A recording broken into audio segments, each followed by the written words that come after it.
Aujourd'hui, être député à l'Assemblée nationale, qu'est-ce que c'est? C'est trois choses. C'est d'abord être un législateur, proposer des lois, faire des propositions éventuellement réglementaires qu'on transmet au gouvernement. C'est aussi être un contrôleur du gouvernement, qu'il soit ami ou au contraire que l'on combatte.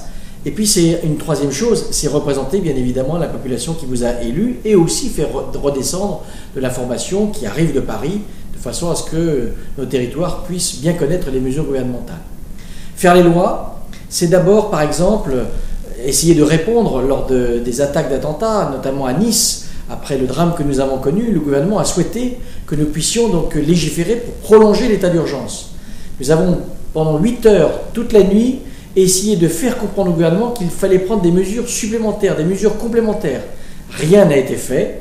Malheureusement, pendant 8 heures, nous avons fait un travail quasiment inutile puisque le gouvernement n'a retenu aucune proposition donc, des députés de l'opposition. Et pourtant, il y avait beaucoup à dire. Et c'est ainsi, par exemple, que j'ai souhaité, dès le lendemain, poser une question au Premier ministre, qui était à l'époque Manuel Valls, pour lui demander pourquoi est-ce qu'il refusait systématiquement les propositions que nous faisions.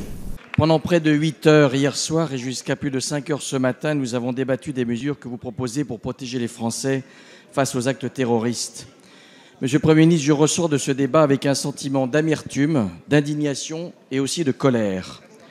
Au-delà de votre posture, de votre ton martial, de vos coups de sang, de votre assurance qui confine à l'arrogance, pas le début de commencement de mea culpa de votre part, de celle du président de la République ou de votre ministre de l'Intérieur. Pas une fois, vous n'avez eu le moindre regret pour des mesures que vous n'auriez pas prises et qui auraient pu limiter, prévenir ou empêcher le drame de Nice. Que proposez-vous aux Français pour les protéger aujourd'hui en dehors de la prolongation de l'état d'urgence? Rien.